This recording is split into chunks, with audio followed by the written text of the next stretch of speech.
무릎에서 사서 어깨에서 팔아라. 계좌가 조금씩 좋아져? 그럼 여러분들은 확신이 들죠. 공부하니까 주식 수익 늘어나네.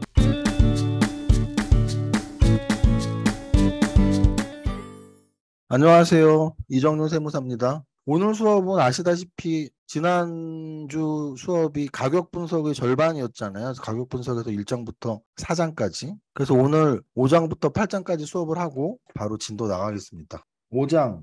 우리가 이제 차트 분석을 하는 이유 이렇게 써 있는데, 사실 이 목차가, 이게 개정판 목차가 제가 최초에 썼던 그 목차가 아니에요. 바꿨어요. 어디서 바꿨냐면 출판사에서. 물론 제 동의를 구하고 바뀌긴 했는데, 어쨌든 5장의 원래 제목은 추세와 변곡이에요. 그 얘기는 뭐냐면 차트 분석을 하는 결정적 이유는 추세와 변곡이란 뜻입니다. 제일 중요한 거예요. 추세와 변곡이. 변곡의 비밀을 알아야 한다. 변곡은 곡선이 변한다는 뜻이죠.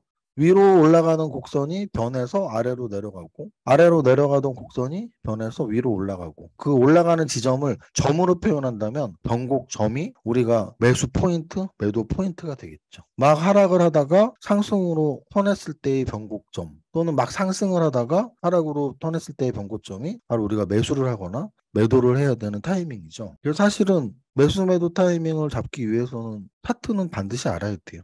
근데 이제 차트 공부 안 하시고서 나는 매수 매도 타이밍을 잡을 줄 모르는데, 공부 안 했으니까 못 잡죠. 공부해도 잡기 어려운 거는 당연하지만 공부 안 하는 사람분, 안 한 분에 비해서는 더 잡기 쉬운 건 맞습니다. 추세의 사전적 의미는 어떤 현상이 일정한 방향으로 나아가는 경향, 한 방향으로 가고자 하는 힘.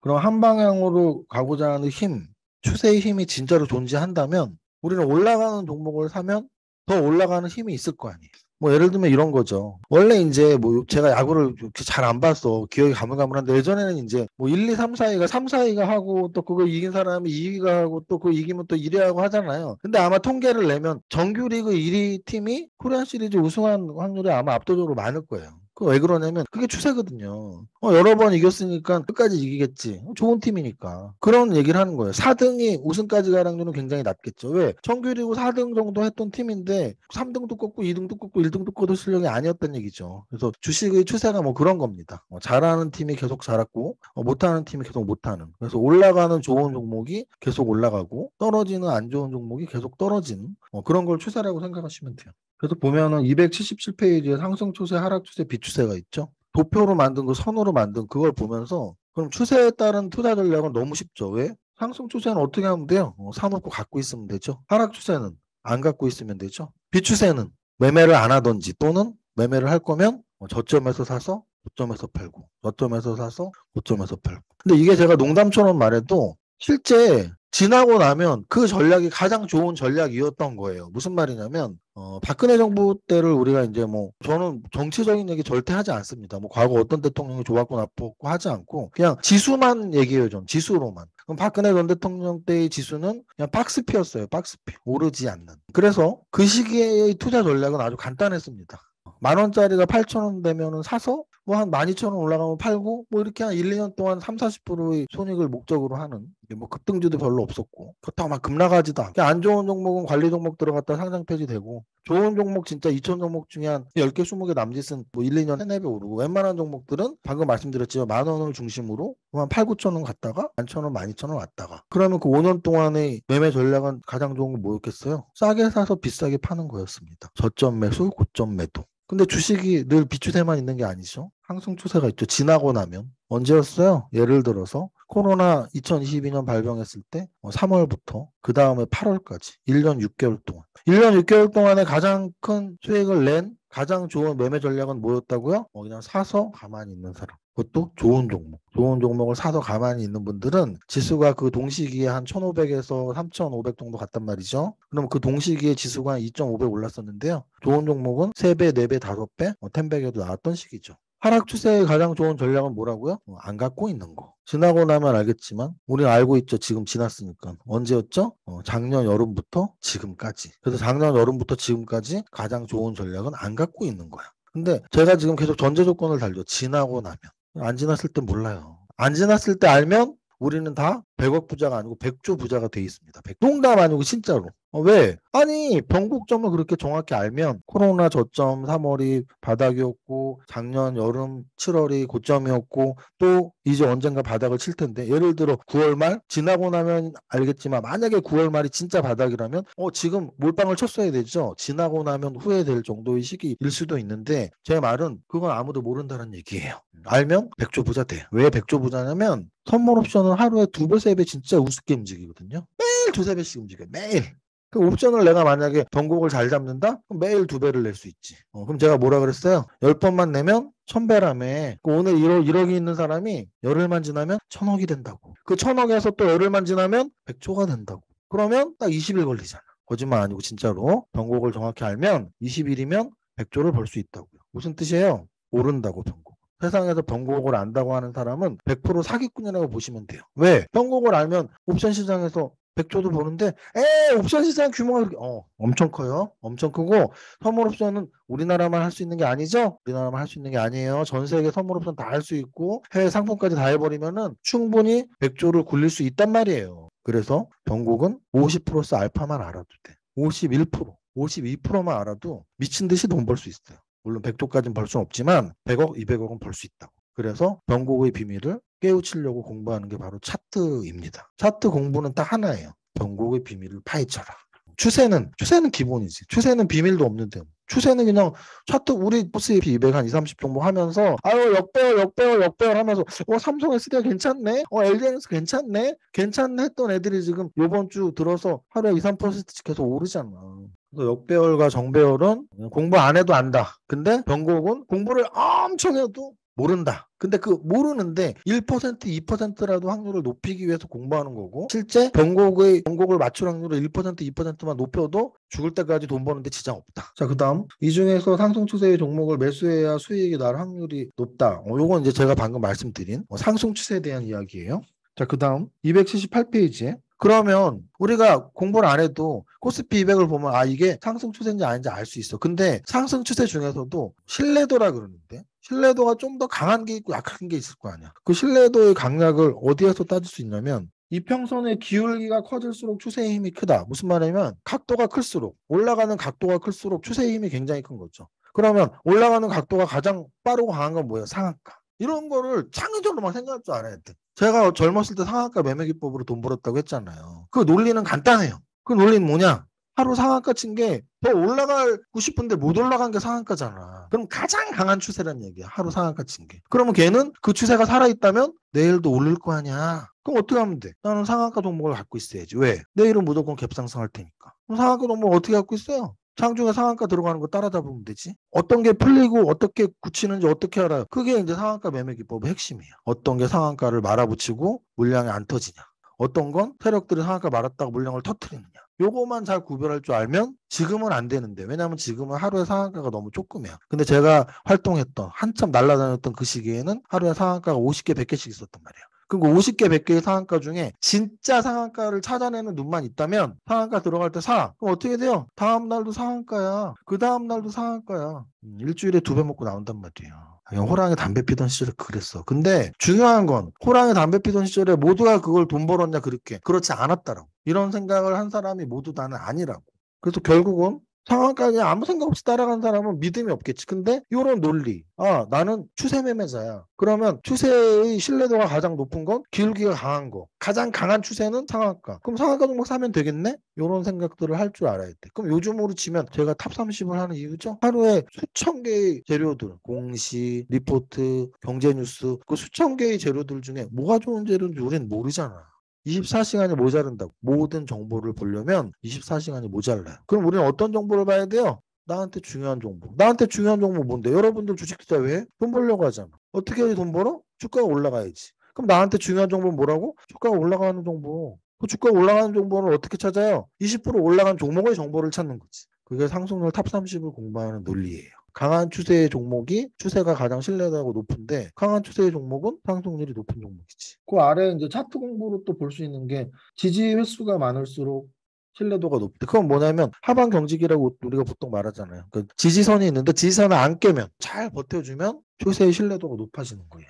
279페이지에 추세는 한눈에 읽혀야 합니다. 추세가 막 10사람이 봤는데 3사람은 상승 추세라고 하고 3사람은 하락 추세라고 하고 4사람은 모르겠다고 하고 그럼 그건 100% 비추세인 거예요. 10사람이 봤는데 5사람은 상승 추세라고 하고 5사람은 잘 모르겠다고 하고 그러면 그거는 비추세예요. 상승 추세는 10사람이 보면 8사람은 아유 상승 추세네. 그게 상승 추세예요. 모두가 인정할 만한 차트. 그래서 한눈에 딱 보면 알아. 이평선만 보면 상승 추세네. 이평선으로 어떻게 알아요? 뭐 어떻게 알아? 지난 시간에 실컷 했잖아. 이평선에 대해서. 단기 이평선이 중장기 이평선 위에 있으면 소위 말하는 정배열이면 상승 추세네 하면 된다고. 그래서 추세는 쉽게 딱 읽혀야 된다. 그렇게 말씀드렸고요. 279페이지에 일봉, 주봉, 월봉, 연봉 이런 것도 제가 여러 번 말씀드렸는데 내가 필요할 때 맞춰서 하면 되는 거예요. 예를 들어 내가 단기 매매를 하루에 오늘 사서 오늘 팔아. 근데 일봉 차트를 본다고? 일봉 차트 보고 뭐 오늘 사서 오늘 팔아. 말 같지도 않은 차트 보겠지. 왜? 품 차트를 봐야 될 거 아니에요. 내가 오늘 몇 시에 사서 몇 시 몇 분에 사서 몇 시 몇 분에 팔 건지는 당연히 분 차트를 봐야 나올 거 아니에요. 그러니까 당연히 매일매일 매매하시는 분들은 분 차트를 띄워놔야죠. 당연히. 그 다음 내가 뭐 한 달에 한두 번 매매? 일봉 차트만 봐도 충분해. 그리고 나는 1년에 한 번 매매?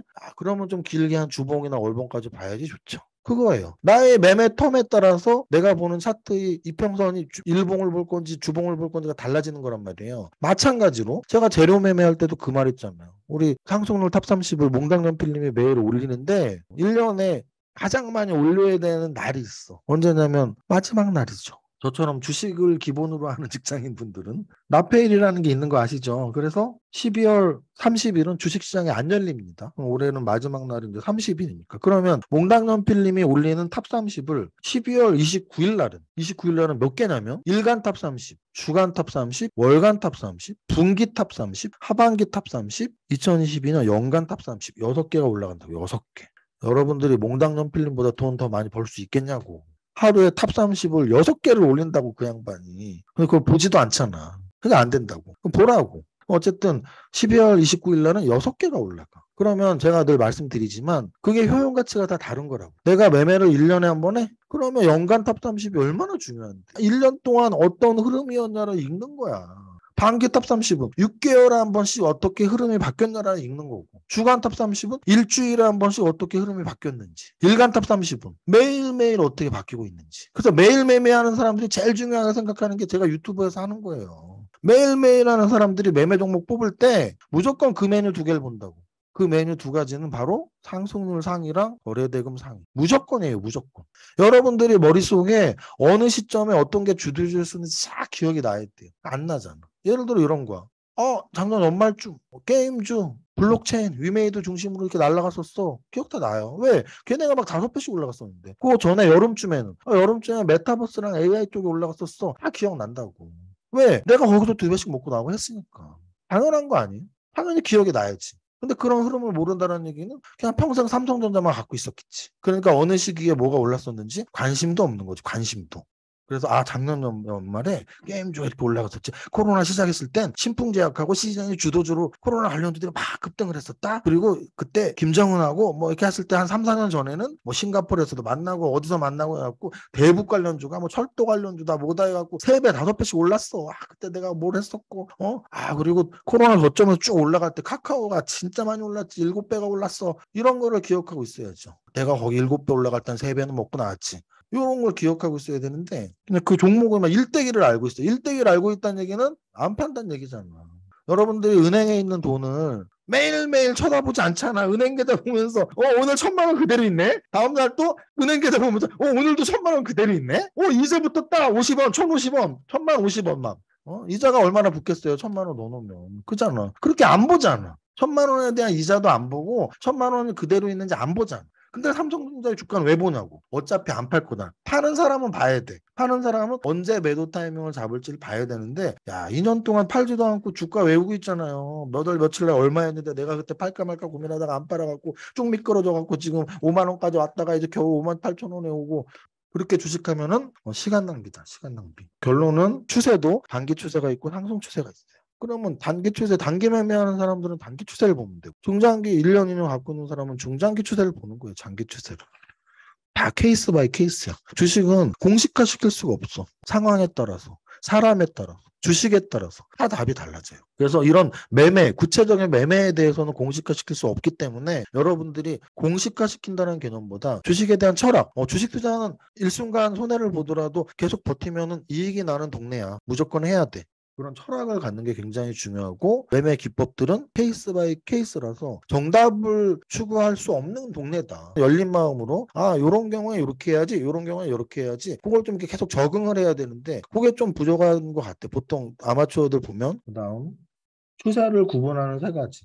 상승과 하락, 조합의 세 가지로 우리가 주가의 움직임이 구분되는 것처럼 추세는 상승, 하락, 비추세로 이렇게 구분을 하는데 추세 분석에는 방향성뿐만 아니라 변동성도 함께 보는 것이 좋습니다. 많이 오르는 것이 중요하기 때문입니다. 방향성은 올랐냐 내렸냐인데 변동성은 많이 올랐어, 많이 떨어졌어. 단기 매매자들한테는 특히나 변동성이 중요해요. 단기 매매자들한테. 1%씩 오르는 종목보다 10%씩 올라야지 먹을 게 있어. 단기 매매자들은. 샀다 팔았다 하니까. 그 대신 중장기 투자자한테는 사실은 방향성이 중요해요. 왜? 10% 올랐다 10% 떨어지면 이틀 갖고 있어봐 본전이잖아. 1년 내내 그럴 수도 있다. 올랐다 떨어졌다 올랐다 떨어졌다. 근데 단기 매매자는 그런 게 좋다니까. 단기 매매자는 하루 10% 올랐다 10% 떨어졌다 하는 게 좋아. 왜? 치고 빠지면 되니까. 근데 중장기 투자자는 변동성이 낮고 그냥 우상향을 조금씩 움직이는 게 더 좋을 수 있습니다. 변동성은 상승 추세에서 상승의 각도, 아까 말씀드렸죠. 각도가 큰 게 신뢰도가 높아져요. 283페이지. 현 종목 중에 가장 급하게 오를 것이 무엇인지 찾는 게임이 바로 주식 투자. 이거는 그냥 정답이에요, 정답. 우리가 이렇게 못할 뿐이지. 우리가 못하는 걸 말도 안 되라고 할 필요는 없잖아요. 아까 제가 말했지만 변곡을 우리가 못 맞춰. 근데 변곡을 맞추는 게 정답이긴 하죠. 마찬가지로 천 종목 중에 가장 급하게 오르는 거 맞추는 게 우리 소원 아니에요, 소원? 그게 주식 투자 정답이죠. 그러면 아까도 말했지만 50 플러스 1%를 위해서 하는 거니까 어떤 종목이 급하게 오를지에 대한 생각이라도 한번 해봐야 되는 얘기죠. 그럼 급하게 오를 종목은 과거에도 변동성이 있었어야 돼. 과거에 10년 동안 주가가 하나도 안 움직이고 하루에 1%씩 움직이고 이런 거는 절대 천 종목 중에 급하게 오를 수가 없어. 변동성이 원래 좀 있는 애들. 그럼 변동성이라는 거는 재무관리에서 베타계수로 가는데요. 시장의 상승 하락에 따라서 개별 종목이 얼마나 변동하느냐의 정도거든요. 그렇게 따지면은 베타계수가 큰 게 좋을까 작은 게 좋을까 해서 여러분들이 어떻게 생각하면 되냐면 나는 거래소가 좋아 코스닥이 좋아로 생각하면 돼요. 무슨 뜻이냐면 거래소는 오를 때 코스닥보다 덜 오를 때가 많아요. 근데 거래소는 떨어질 때도 덜 떨어질 때가 많아. 베타계수가 낮은 거예요, 거래소가. 또는 대형주와 중소형주로 생각해도 돼요. 여러분들 뭐 삼성전자 상한가 치는 거 봤어? 못 보셨을 거야 아마. 저게 뭐 300억, 500억짜리가 상한가 칠 거 아니에요. 근데 삼성전자 상한가 치는 것도 못 보셨겠죠? 어쨌든 그게 베타 개수예요. 나의 매매 스타일과 내 성격이 어떤지. 285페이지. 지지선과 저항선의 개념이 이제 써 있는 건데요. 지지선과 저항선은 결국은 추세를 이렇게 보면 결국은 올라가는 정배열에서는 아래에 깔려있는 이평선들이 그냥 1차적으로 지지선이라고 보시면 돼요. 그럼 완전 정배열일 땐 지지선이 되게 많은 거죠. 왜? 1차 지지선이 뭐겠어요? 5일선. 그거 깨지면 21선. 그거 깨지면 61선, 121선. 지지선이 굉장히 많아. 그러니까 그 지지선에서 지지를 받을 때 우리는 눌림목 준다는 표현을 써요. 야, 누르고 가네? 야, 21선에서 눌러주고 가네? 61선에서 눌러주고 가네. 가긴 가는데 매일매일 올라갈 수는 없으니까 조정 한번 받다가 21선 터치하고 가네. 61선 터치하고 가네. 뭐 이런 개념이고요. 저항선은 그 반대죠. 저항선은. 저항선은 하락 추세에서 나오겠죠? 그럼 저항선은 하락 추세에서 나오니까 당연히 이평선이 위에 있어야 되잖아요. 우리가 완전 역배열이 뭐예요? 위평선이 위에 있는 거잖아요. 현주가보다. 그러면 완전 역배열은 저항선이 진짜 열람하는 거지. 왜? 좀 올라가려고 그러면 5일선에서 두드려 맞아. 또 올라가려고 그러면 21선에서 두드려 맞아. 61선에서 두드려 맞아. 그런 게 저항선이에요. 지금 우리 차트를 한번 볼까요? 아까 말씀드렸지만 뭐 진짜 시험해보세요. 제 말이 틀린 게 하나라도 있나. 자녀 중에 초등학생 있으면 이 차트를 보여주면서 얘야 이 선이 아래로 내려가니 위로 올라가니 물어보라고. 요거는 어떤 애들한테 하더라도 10명 중에 9명은 엄마 내가 바보야 내려가는 거잖아 이렇게 대답을 해야 돼요. 추세가 얼마나 쉬운지 알겠죠? 이거를 추세를 모른다는 게 말이 안 되잖아. 이 선이 내려가잖아. 그럼 이건 뭐예요? 하락 추세예요. 그럼 지금 거래소는 하락 추세라고. 이게 어렵냐고, 이게 어렵냐고. 진짜 쉽잖아. 이 선이 올라가지 않잖아. 이거 하락 추세. 그 다음, 아까 뭐라 그랬죠? 완전 역배열일 땐 저항선이 위에 깔려있다 그랬죠. 얼마나 과학적이야. 저항을 어디서 받아요? 61선에서 받잖아. 여기 61선 못 들었지. 계속 걸려서가. 계속 61선 걸려서가. 근데 여기서 한번 살짝 뚫었죠? 근데 또 어딜 못 뚫어? 121선을 못 뚫잖아. 이게 어렵냐고. 그럼 얘는 이제 지금 21선 괜히 뚫었지. 다음 목표는 어디예요? 61선. 돌파할 가능성도 있지. 왜? 61선 한번 돌파해봤으니까. 근데 121선은 돌파하기 쉽지 않겠죠. 2400까지 가야 되니까. 근데 만약에 120선 돌파하면 이 바닥이 대바닥일 수도 있다라고. 차트 분석이 어려운 게 아니라고. 차트 분석이 그런 거예요. 지금은 완전 역배열이잖아요. 그럼 완전 역배열이 죽을 때까지 완전 역배열이면 우리 거래소 지수가 220, 200까지 가고 20까지 가고 빵까지 가고 우리 뭐 대한민국 없어지고 다 죽어야 돼? 아니잖아. 그 얘기는 뭐냐면 언젠간 바닥을 찍잖아요. 그 언젠가는 무조건 바닥을 찍어. 한 나라의 지수는. 그러면 그 한 나라의 지수가 바닥을 찍을 때의 모습은 어떻게 나오냐면 완전 역배열에서 정배열로 전환을 해야 될 거 아니야. 그럼 정배열로 전환한다는 얘기는 뭐냐면 이평선을 하나씩 정복하는 거라고. 그럼 여기서는 지금 작년 여름이었죠? 작년 여름에 여기 꼭지 찍고 나서는 어떻게 됐어요?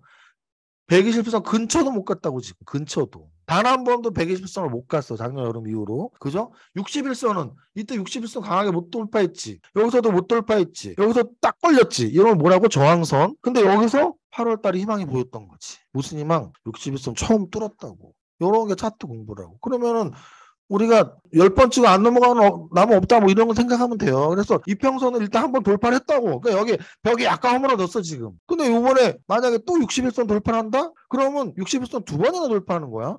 그러다가 121선 터치를 한 번에 아직 한 번도 못 했잖아. 근데 120선까지 터치를 해? 그러면 계속 뭔가가 막 생기고 있는 거예요. 지금 뭐가? 정배열로 전환하려는 노력이. 그 역배열에서 정배열로 전환하면 뭐예요? 그게 대바닥이고 그게 이제 앞으로 상승으로의 턴이잖아. 이해하셨어요? 그래서 차트 분석을 어렵게 생각하지 말고 초등학생 아이의 눈처럼 선들이 내려가네 하락 추세네 이 선들이 여기를 못 넘네 저항을 받네 한 번 넘었었네 저 선이 뚫리려고 그러네 두 번 또 넘으면 점점 뚫릴 확률이 높아지네 그러다 보면 어느 순간 정배열로 가고 있네 그런 거예요. 286페이지 아래에 매수세가 강한 상승 추세에서는 주가가 떨어지면 매도 세력의 매수로 지지를 받으면 상승하고 매도세가 강한 하락 추세에서는 주가가 상승하면 매도 세력의 매도로 저항을 받으면서 하락하게 됩니다. 이게 아까 보여준 차트 하락 차트에서 매도세가 굉장히 강한 그럼 그 매도세는 뭐라 그랬어요? 원금은 팔아야지 뭐 이런 거 다 연결시킬 수 있어. 원금은 팔아야지 뭐 이런 거. 그다음 추세에 따라 매매 기법도 달라야 한다. 추세에 따른 매매 전략이 있어요. 그러면 상승 추세일 때는 바이 앤 홀드가 정답이야. 비추세에서는 저점 매수, 고점 매도가 정답이야. 하락 추세에서는 안 갖고 있는 게 정답이야. 근데 이거 사후적인 거죠. 사후적인 거기 때문에 사전적으로 알 수는 없어. 알 수는 없더라도 약간의 높은 확률, 1%, 2%의 확률로 내가 예상을 하면서 이게 상승 추세가 이 정도면 꺾였을 것 같은데 배열이 역배열로 전환하네.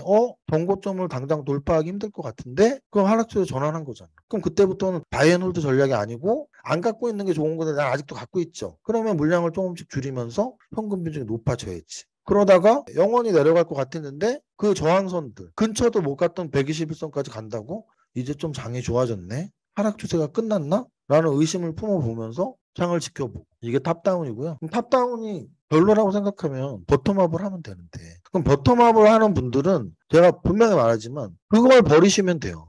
뭘 버리시면 되냐면 어차피 시장 안 보겠다는 얘기잖아요. 그럼 시장 안 보겠다는 얘기는 진짜 바이앤홀드를 해야 돼. 그 종목에 대한 믿음을 갖고.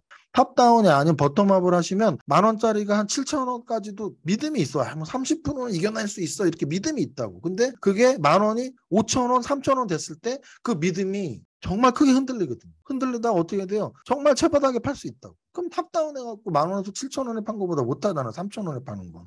왜냐? 그게 정말 우량한 종목이면 3,000원 찍고 다시 10,000원으로 간단 말이야. 이 얘기를 하는 거예요. 그러니까 모든 건 케이스 바이 케이스고 여러분들이 꼭 제 부자학교를 듣는다고 해서 300분이 모두 저와 같이 탑다운을 하고 업종 분석을 하고 추세 매매를 하지 않으리라고 저는 알고 있어요. 여러분들도 여태까지 한 게 있을 거 아니야. 1년, 2년 동안 뭔가라도 했을 거라고. 그 뭔가라도를 완전히 뜯어고치지 않을 바에야 그럼 여러분들이 하던 거에서 조금씩 수정하는 게 낫잖아요. 그 얘기를 하는 거야. 만약에 나는 시장 분석도 잘 모르겠고 어렵고 업종도 모르겠고 그냥 난 종목 위주로 보는데 그렇다면 그거는 철학 자체를 어떻게 바꿔야 되냐면 정말 좋은 종목이더라도 그 종목이 시장에 따라서 떨어질 수 있어. 내가 탑다운이 아니더라도 그거는 인정하라는 거야. 삼성전자를 샀는데 삼성전자가 정말 좋은 종목이고 재무제표도 유지하더라도 반토막이 날 수 있다고. 그거를 인정하고 반토막이 나도 에이 또 올라가겠지 좋은 거니까 하고 편안한 마음을 갖고 있으라고요. 안 그러면 바닥에서 던져버리는 꼴밖에 안 난단 말이야. 그 얘기 한 겁니다. 그래서 추세에 따라서 매매기법도 달라져야 되는데 더 중요한 건 여러분들의 스타일이 더 중요한 거고. 역배열, 정배열에서 정배열은 바이앤홀드, 역배열은 안 갖고 있는 거, 비추세는 뭐 샀다 팔았다. 그러면은 이제 저런 거예요 또. 그 하락 추세의 종목은 평생 안 보면 되나요? 그렇진 않아. 왜냐면 이제 하락 추세의 종목 중에서 정말 많이 떨어져 있는데 얘가 그 우량주의 개념에 들어가 있는 상장 폐지도 안 될 것이고 관리 종목도 안 들어가. 근데 뭐 이거 시장의 흐름에 의해서 막 반토막 반에 반토막이 났어. 그러면 지켜봐야죠. 그럼 지켜봐서 정배열로 턴할 때 사는 게 바로 확인 매수야. 확인 매수. 예측 매수는 뭐 상승으로 턴하기 전에 사는 거예요. 그럼 상승으로 턴하기 전에 사면 왜 사는 거예요? 욕심이 많은 거예요. 빨리 사고 싶은 거지. 오늘이 바닥 같은 느낌이 막 계속 드는 거야. 확인도 안 했는데. 무슨 뜻이냐면 3만 원에서 만 원이 됐어. 우량한 게. 우량한 애가 3만 원에서 만 원이 됐어? 그럼 그때부터 좀 바닥 같은 느낌이 들 거 아니에요. 근데 이 만 원이 오늘 만 원이 신저점이야. 그때 들어가면은 빨리 들어가는 예측 매수인 거예요. 바닥 확인이 안 됐잖아. 그러면 3만 원에서 만 원 찍고 한 13,000원까지 올라갔어. 그때 들어가는 게 이제 차트는 뭐 바닥 다졌다 치고 만 원에서 바닥을 한 달 이상 다지고 20일도 잡아먹고 60일도 잡아먹고 한 13,000원 왔어. 그때 사는 게 확인 매수라고. 그러면 예측 매수는 만 원에 사고 확인 매수는 13,000원에 사니까 예측 매수가 더 3,000원 싸게 샀잖아요 라고 말하면 산 다음의 이야기가 달라지잖아요.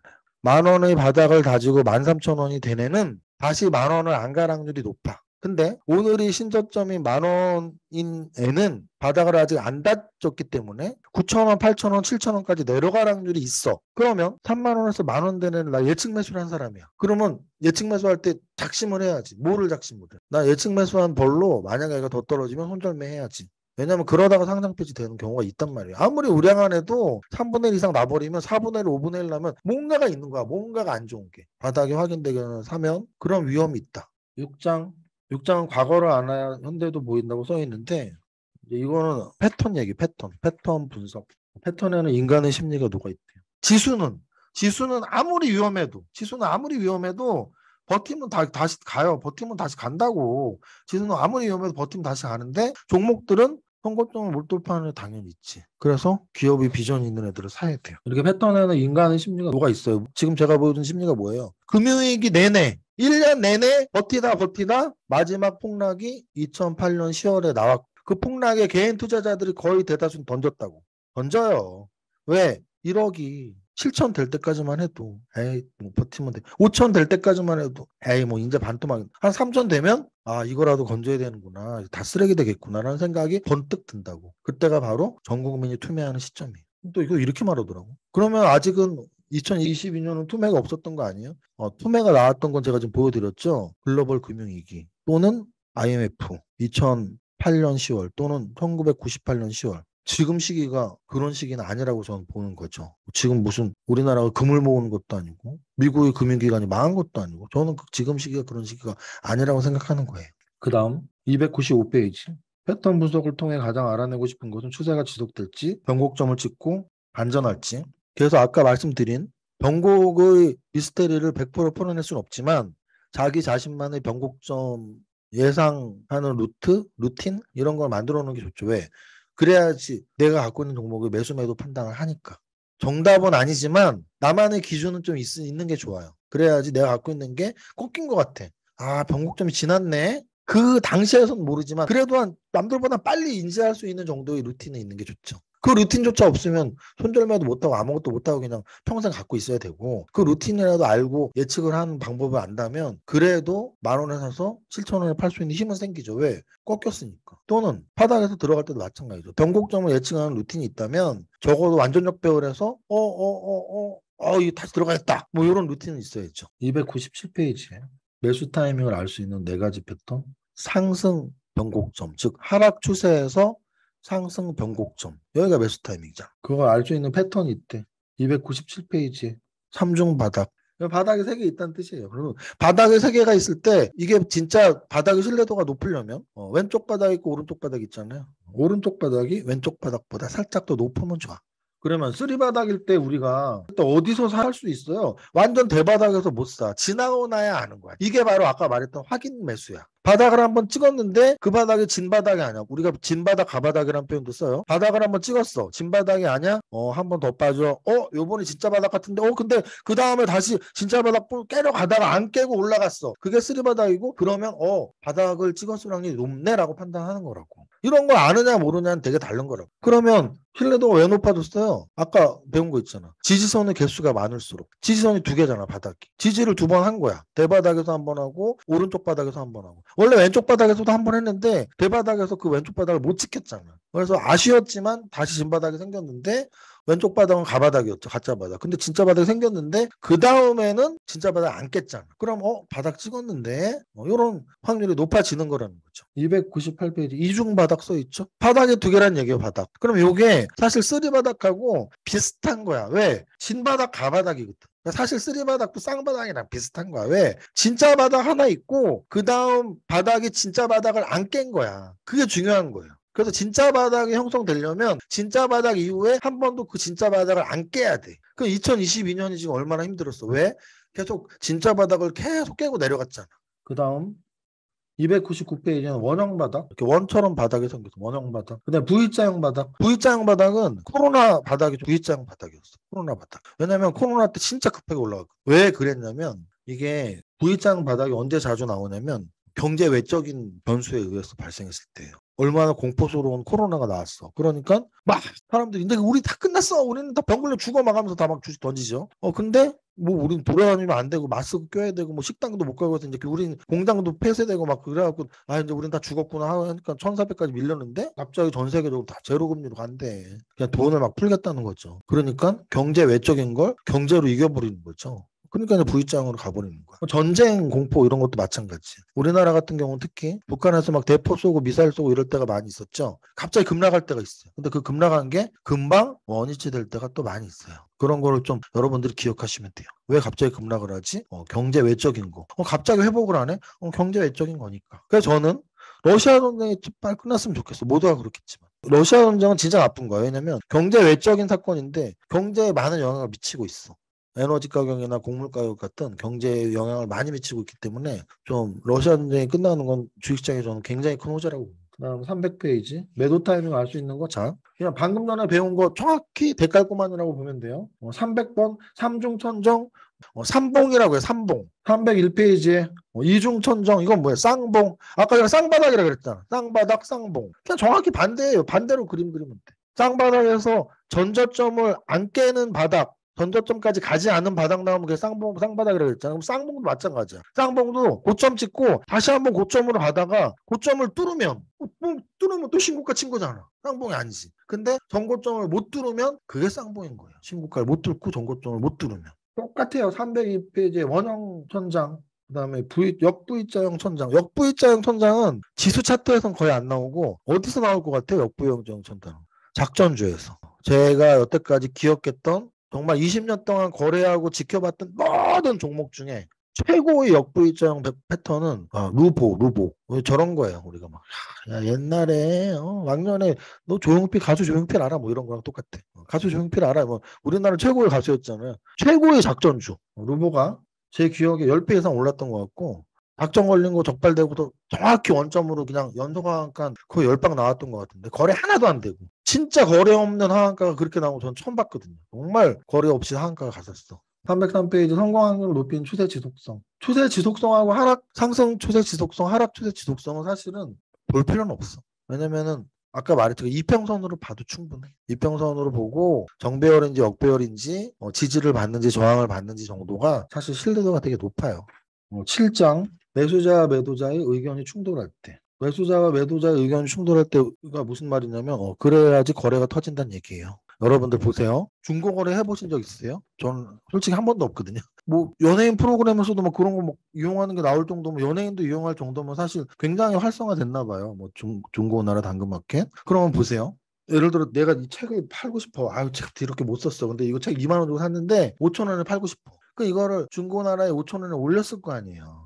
저한테는 이게 5천 원 정도 돈을 받으면 넘길 정도의 수준이었던 거죠. 근데 아무도 안 샀어. 그 얘기는 뭐예요? 어떤 사람도 이걸 5천 원의 가치로 생각하지 않고 한 3천 원 정도면 팔 텐데 뭐 이러고 있는 거죠. 그러면 거래가 돼야 안 돼요. 매수자는 3천 원, 매도자는 5천 원. 거래가 안 되죠. 주식도 그렇죠. 주식이 현재 10,000원이에요. 현재가가 10,000원인데 사는 사람들은 야, 나 한 9,900원에는 살 수 있는데 파는 사람들은 나는 1,100원에는 팔 수 있는데 그럼 하루 종일 거래가 안 됩니다. 요게 포인트예요. 거래가 안 됐다는 얘기는 뭐예요? 그 가격이 적당히 적정가의 확률이 굉장히 높습니다. 굉장히. 제가 왜 삼박자를 좋아하냐면 우량한 종목들 중에 거래가 안 되는 애들이 있어. 정말 하루 거래대금 1억. 재무제표는 더럽게 좋아. 재무제표는 더럽게 좋은데 거래가 안 돼, 1억도. 그 얘기는 뭐예요? 좋은 회사인 거 다 알아, 누구나, 전 국민이. 근데 그냥 딱 그 가격짜리인 거야. 그 가격에 사고자 하는 사람, 팔고자 하는 사람 충돌이 별로 안 나오는 거죠. 자, 제가 삼박자를 하잖아요. 삼박자의 철학이 뭐냐면 오늘의 주가는 특정 시점의 가치 플러스 미반영 정보란 말이에요. 무슨 말이냐면 원래 중장기적으로 또는 이론적으로는 그냥 가치랑 가격하고 똑같으면 된대. 근데 가치가 매일매일 계산되는 게 아니잖아. 가치는 3분기에 한 번씩 나오는 게 가치지 뭐 다른 게 있나? 우리가 매일매일 삼성전자 공장 가고 얼마 파는지 확인하는 사람 있어요? 없잖아. 그러면 결론은 특정 시점의 가치와 오늘의 시장 가격이 다를 수밖에 없죠. 그 다른 이유는 미반영 정보 때문이야. 그러면 미반영 정보가 클수록 많을수록 사람들이 이 가격에 대한 충돌이 생기겠어? 안 생기지. 미반영 정보의 가치가 그게 정보의 내용이 많을수록 충돌이 생긴다고. 왜? 어떤 사람들은 미반영 정보를 모르고 어떤 사람들은 아니까. 그럼 미반영 정보가 별로 없는 애는 별로 없어. 그냥 예를 들어 이렇게 할 수 있잖아. 분기보고서가 3년 내내 똑같아. 3년 내내 3개월에 한 번씩 1,000억 팔고 300원 남기고 퍼는 10이야. 똑같아. 주가도 똑같아. 그러면 그 종목은 그냥 3개월 전 가치나 오늘 가치나 3개월 후 가치나 그냥 주가도 맨날 10,000원 거래도 안 되고 그거예요. 그러면 접어주고 거래 안 되는 거 사면 나도 그 함정에 빠져서 1년 후에도 그냥 그 가격에 팔면 돼. 10년 후에도 그 가격에 팔면 돼. 왜?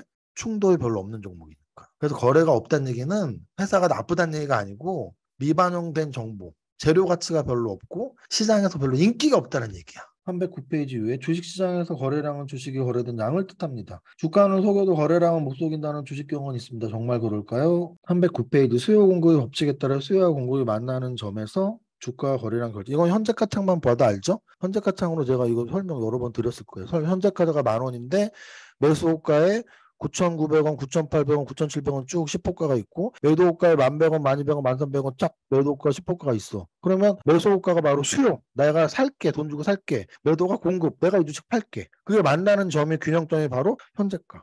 310페이지.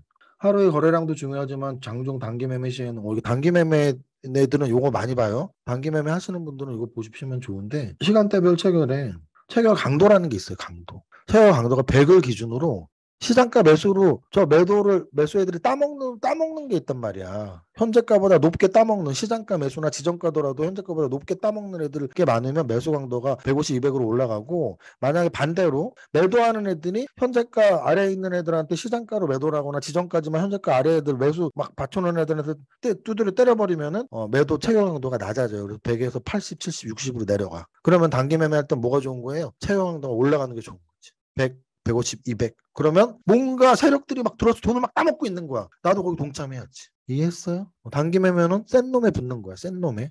센 놈에 붙는 거에서 지표가 두 가지가 뭐라고요? 거래대금 많은 거, 상승률 높은 거. 단기 매매는 무조건 센 놈에 붙어야 돼.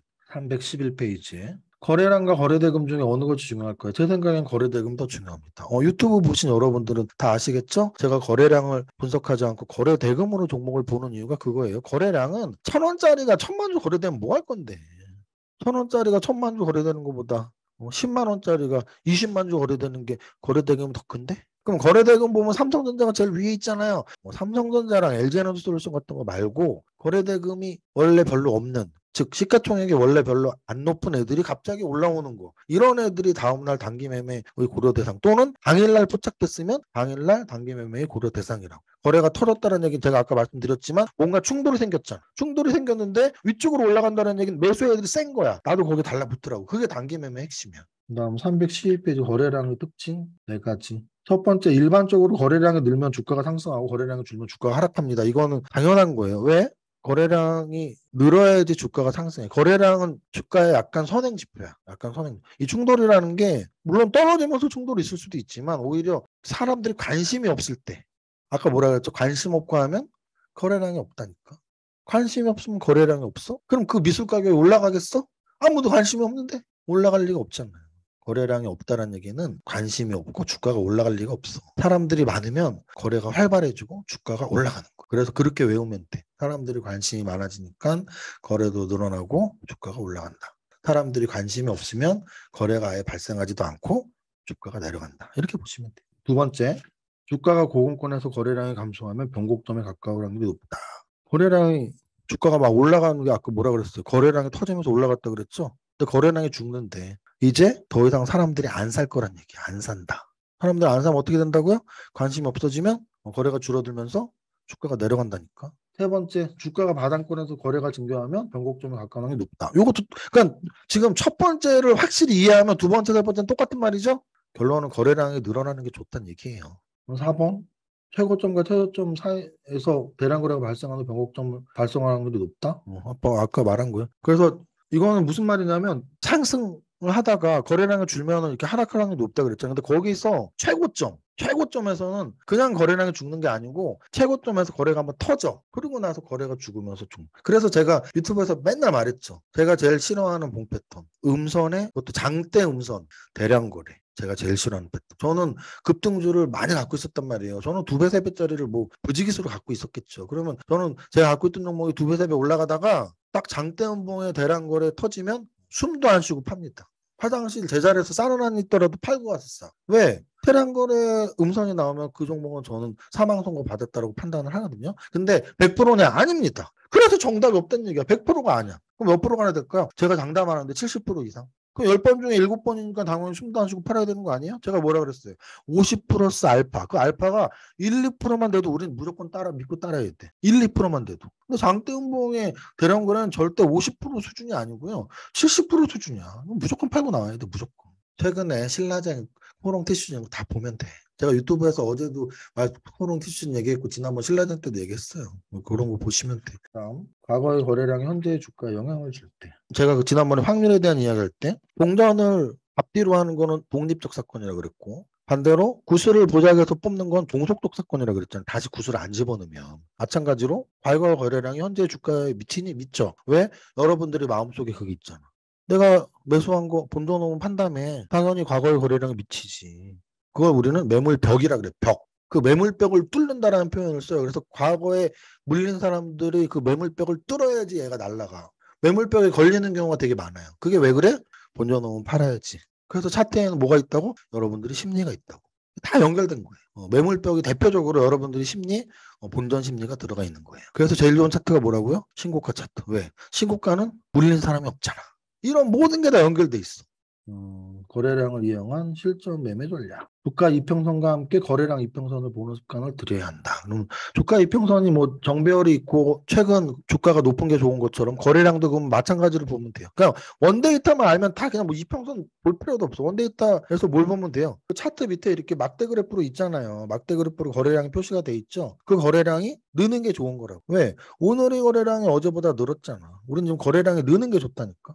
322페이지에 요것도 이해를 다 했으면 그러니까 뭐든지 하나만 이해하면 다 연결해서 생각하면 돼. 색칠된 게 뭐예요? 주가 이평선과 거래량 이평선은 대체로 같은 방향. 당연하죠? 대체로 같은 방향이겠지? 주가 이평선이 골든크로스 나고 정배열이면 거래량 이평선도 골든크로스 나고 정배열일 확률이 높죠. 왜? 거래량이 늘어야 주가도 올라가니까 같은 방향이잖아. 그런데 거래량 이평선이 주가 이평선보다 빨리 움직인대. 왜? 거래량이 먼저 움직이고 나서 주가가 움직인다니까. 거래량이 늘어야지 주가가 올라간다고. 주가가 올라가야지 거래량이 늘어나는 게 아니고 거래량이 늘어야지 주가가 올라간다고. 이걸 이해하시면 되잖아.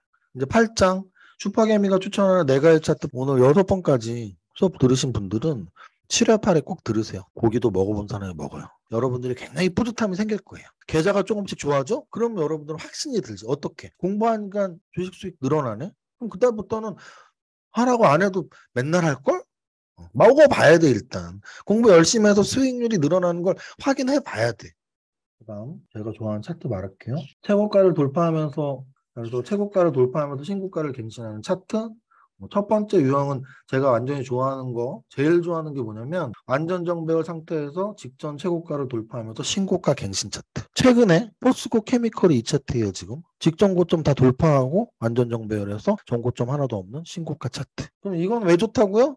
전고점이 없으니까 좋은 거지. 매물벽도 없고. 근데 이런 거 신고가에서도 매도는 언제 하냐고요? 아까 제가 말씀드렸잖아요. 그래서 패턴 공부하라고. 패턴 공부해서 삼봉 같아, 삼봉. 도담 삼봉. 아까 공부했잖아. 그러면은 삼봉 같아? 고점이 한번 생기고, 그 다음 고점이 그 전 고점을 못 뚫어?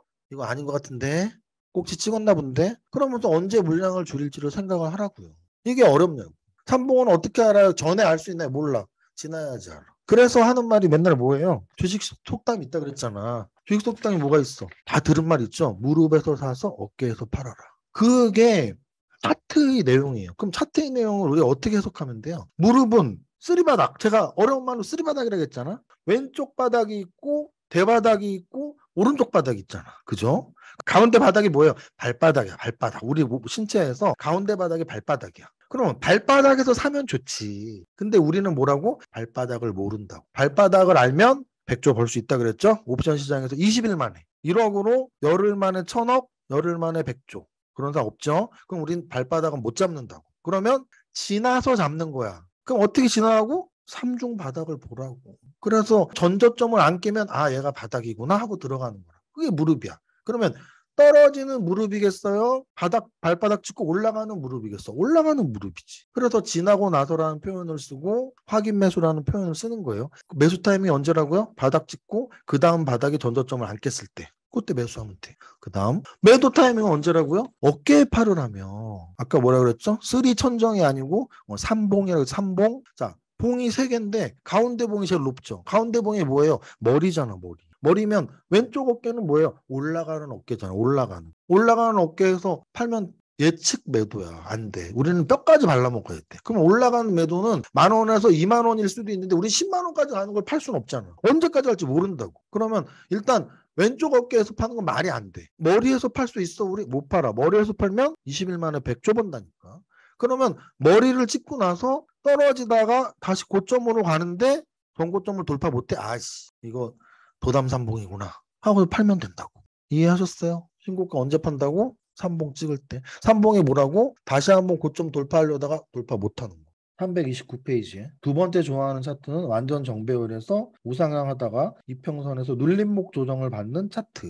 요거 좀 길게 보면 LG 이노텍이 좀만 버텼으면 LG 이노텍이 좋은 사례일 수 있는데 아니면 하나에어로스페이스 뭐 이런 것들 굉장히 정배열로 잘 가다가 꺾였는데 중장기 이평선을 안 깨는 애들 뭐 이런 표현이에요. 그 다음 세 번째는 완전 역배열에서 바닥을 찍고 정배열로 전환하고 있는 차트. 요게 이제 요즘에 생기고 있다고. 정배열로 막 전환하는 차트. 요게 요즘 생기는 애들이에요. 요즘에 완전 신고가 이런 애들 별로 없어. 대부분 역배열로 전환했기 때문에 앞에 1, 2번은 요즘에 사례가 별로 없어. 완전 역배열에서 바닥을 찍고 정배열로 전환하고 있는 차트가 요즘 제일 많아. 3번 유형이 웬만한 건 3번 유형이에요. 웬만한 건. 4번 유형은 뭐냐면 완전 역배열에서 정배열로 전환 진통 과정. 아까 3번을 지나고 이제는 정배열이 된 거야. 특히 완전 정배열이 된 거야. 이제 막. 그래서 완전 정배열 초입 국면이라고 해요. 이게 제가 좋아하는 네 번째 차트예요. 그러면 지금 우리 시장 상황에서는 3번이 지금 많고 그 다음 4번이 많아지겠지. 그 다음 걔들이 다 완전 정배열로 가면 다시 정고점을 향해 가니까 그때 이제 1, 2번이 생기겠죠. 여기까지 하겠습니다. 모두 화이팅!